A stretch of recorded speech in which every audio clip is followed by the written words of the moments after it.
Good morning. Welcome. It's good to see that we have a good turnout to kick off our day's discussions on the Sahel. And I see there aren't too many metro delays this morning, so that's a good way to start the day. I'm Roger Mark D'Souza, and I direct our programs here on population, environmental security, and resilience at the Wilson Center.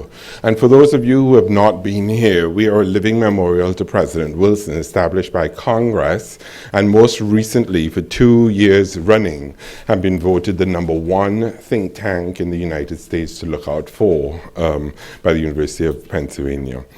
And our work today has been supported, our discussion today has been supported by our colleagues at USAID, the Office of Population and Reproductive Health, through a cooperative agreement we have that brings the issues that we'll be discussing today, brings them together around issues looking at health, environment, livelihoods, population, and security. So that's the general framing for our discussion today. As you can imagine, it takes a lot of work to pull together a days-long discussion on these themes, and I'd like to thank a few people who helped us in pulling these together, particularly from USAID. Carmen Tull, Shirley Snyder, Alexandra Todd, and Clive Matunga worked closely with us to think about how we could formulate the agenda and who we'd like to have present today. Today's event is convened together with our Africa program here at the Wilson Center. So a special thank you to our colleagues in the Africa program for working with us today. And, you know, once we hold these events here at the Wilson Center, they are recorded, and we work to make sure that folks in the field and overseas and ourselves can go back to have a look at these events. So in order to be able to do that, as you can imagine, there are a lot of demands here at the Wilson Center for the services of our audiovisual team. So I'd like to do a special thank you and shout out to our audiovisual team, who's spending a lot of time with us today to see that we can record this and be able to go back to it. So thank you very much. My colleague Lauren Hertzer, who some of you know, I'm sure she's running around. There she is at the back. Special shout out and thank you to Lauren, who was in charge of pulling together today's event and worked for quite a while to bring it together. So thank you very much, Lauren. Just on the table outside, we have some examples of headlines that we ourselves try to capture here in our program through our blog, The New Security Beat. My colleague Skylar Null is the editor for that. So I hope that you've seen two recent blog posts, one yesterday that starts What's Behind West Africa and Central Africa's Youthful Demographics, and today's blog post that's looking at Tunisia and Will Democracy Survive? A View from Political Demography. And both of these blog posts examine issues around fertility, security, and aid structure, which are themes that you will hear us discussing today. So please be sure to have a look at those. So why have an all-day event around the Sahel and to think about looking beyond the headlines? I was looking at a couple articles last week that talked about the region and getting beyond the headlines itself. So the Huffington Post in 2012 had a similar initiative looking at getting beyond the headlines for the Sahel. And in conceiving that initiative, they started by saying typically the patterned coverage about Africa includes grim statistics about starving children coupled with archetypal images of sullen young faces and swollen bellies. We want to get beyond those stereotypes of the region. And looking at the conflict issues and security issues in the Sahel, I was looking at an article that came out just a couple of years ago that started, the Sahel has received more than its usually fair share a small share of the world's news coverage over the last few months. The Tuareg rebellion in Kidal, the hostage-taking of Italian tourists around the Niger-Chad border, and a gun battle between Malian Tuareg rebels and the group Socialistes pour la Prédiction et le Combat. So how do we get beyond these headlines to have a more meaningful, sophisticated, and nuanced discussion?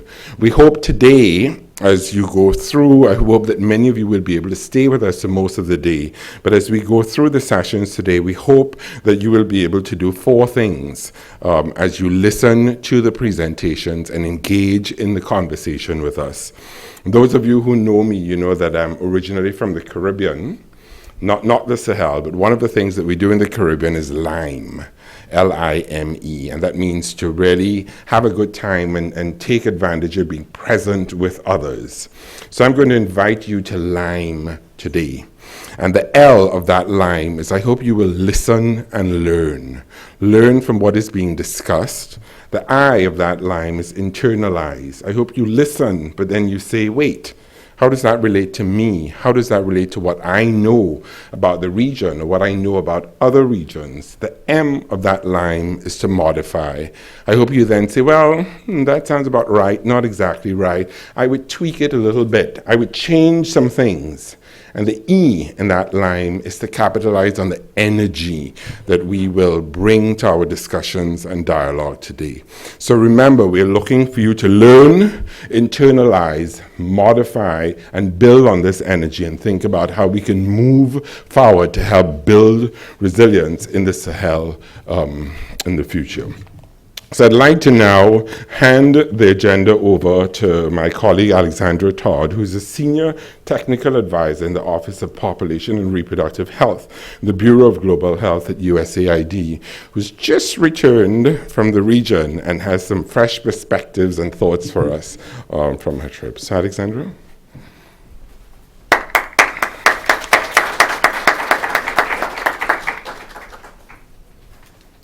Thank you, Roger Mark. Good morning.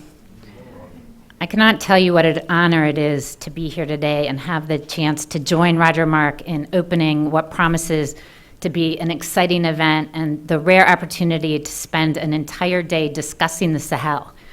I would like to profusely thank the Wilson Center for prioritizing this important event and for planning such a full day with such accomplished speakers in really such a short period of time. I think the ability to do this exemplifies the rising attention and concern for the Sahel that we all have.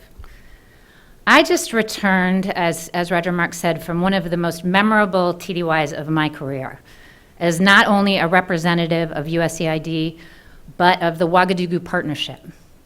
For those of you who do not know, the Ouagadougou Partnership is a group of donors in 9 Francophone West African countries: Benin, Burkina Faso, Cote d'Ivoire, Guinea, Mali, Mauritania, Niger, Senegal, and Togo, with the goal to reach 1 million new users of modern contraceptives by 2015 through increasing the availability to and access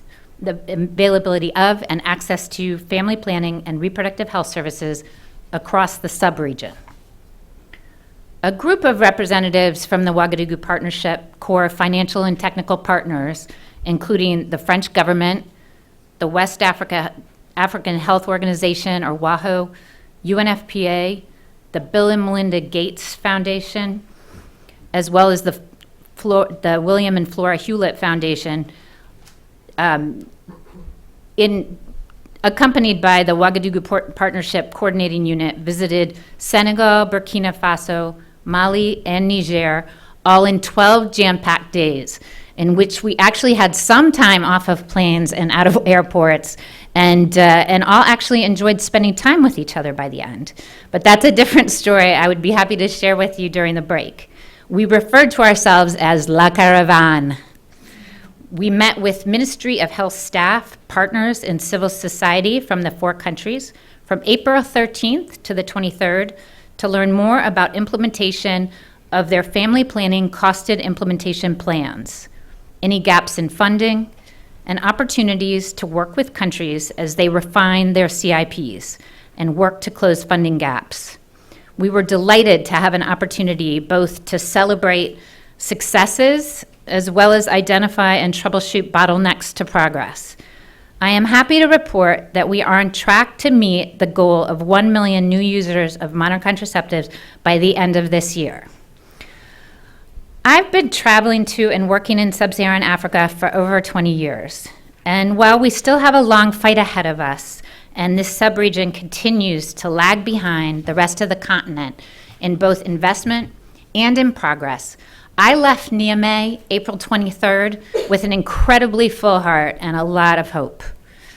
I believe that the Sahel is starting to share in the transformation occurring in Africa, but our attention both to advocating for additional resources as well as learning what interventions will make a difference in this unique region is urgently needed. Back in 2000, The Economist referred to Africa as the hopeless continent because of the many disadvantages that characterized it: poverty and disease, cycles of conflict, military and dictatorial one-party states, and poor economies. By 2011, The Economist was rethinking the situation, referring to Africa as the rising continent. By March 2013, the magazine reversed itself completely, calling Africa the hopeful continent. On the first stop of La Caravan, we were able to celebrate with the government, communities, religious leaders, and others in Senegal the notable results over the last 2 decades, largely due to improved health interventions.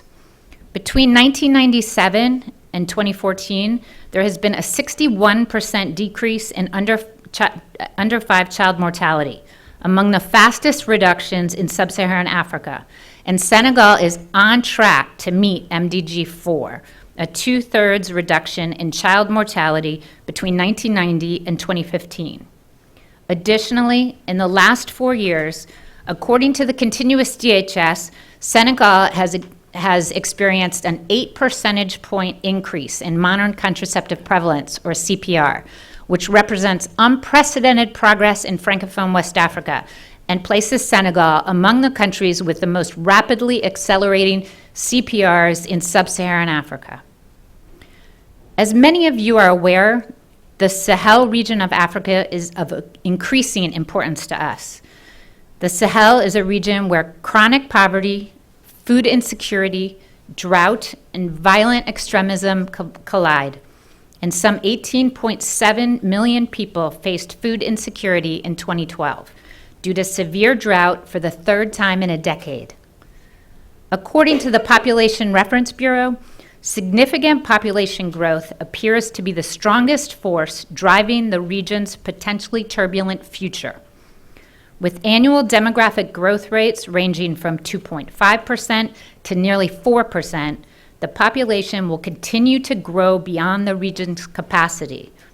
And experts estimate that the population will almost triple by 2050. The number of youth, those younger than 20, will double by 2050. Areas of the Sahel have the highest early marriage rates worldwide. Early and child marriage and gender inequities cut across issues of human rights, food security, health, poverty, as well as education.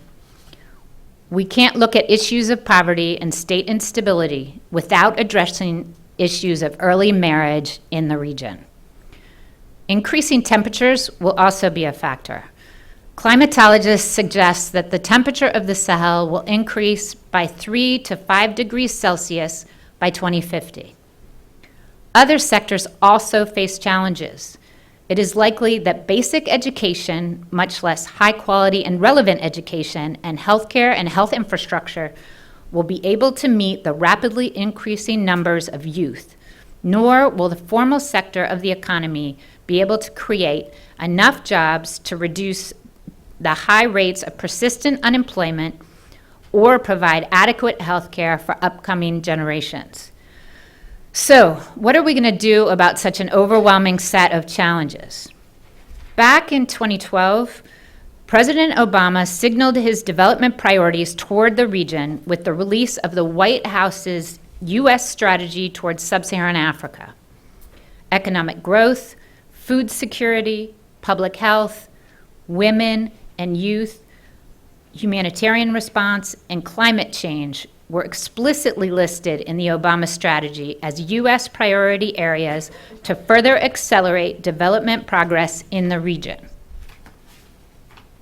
Such support is commendable and certainly necessary, but we have seen over and over that development advances can get derailed when natural disasters or widespread disease, such as the recent tragedy of Ebola, strike a country. USAID is working with committed and accountable governments, as well as international partners, to build resilient societies while saving lives in times of crisis. While we cannot stop disasters from happening, we are increasing our focus on helping people and their societies prepare, withstand, and recover.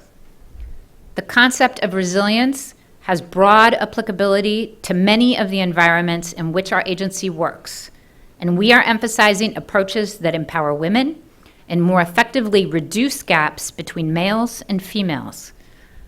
Functioning institutions of good governance and democratic accountability are also essential everywhere.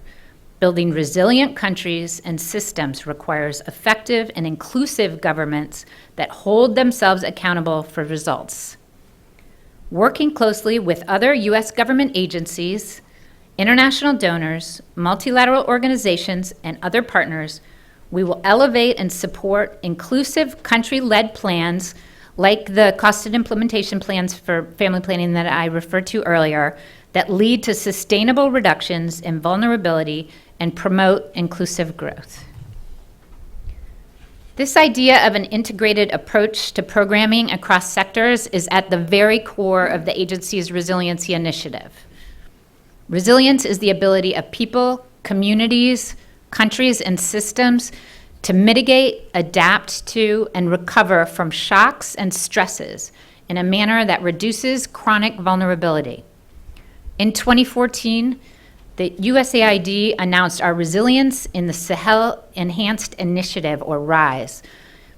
RISE committed more than $130 million over the first 2 years of a 5-year effort to build resilience to recurrent crisis in the Sahel. While RISE is one response to the great needs of the region, we know that the U.S. cannot fill these gaps alone, especially in family planning. I would like to laud the World Bank for their Sahel Women's Empowerment and Demographics Project that commits $1.5 billion to these issues. And also, Family Planning 2020, in collaboration with the Ouagadougou Partnership, has generated many pledges from countries in the Sahel, underscoring our fundamental starting point. There can be no development without women, and women cannot fully participate in development unless their reproductive rights are respected and reproductive health needs are met. This is an absolute baseline. We start from there, and then we can move forward. We know that 225 million women would like to delay or avoid pregnancy, but are not using a modern method of contraception. As the world's largest bilateral donor for family planning, USAID is firmly committed to meeting the reproductive health needs of women and men across the globe. Family planning programs are a meaningful and cost-effective component of an environmentally friendly, sustainable development program. We know that for every dollar spent in family planning, up to $6 can be saved in interventions aimed at achieving other development goals. Voluntary family planning allows women and couples to time and space their pregnancies, to bear children during their healthiest years, and helps avoid unintended pregnancies and facilitates healthier families. Having planned healthier children can reduce the economic burden on poor families and allow them to invest more in each child's care and schooling, helping to break the cycle of poverty.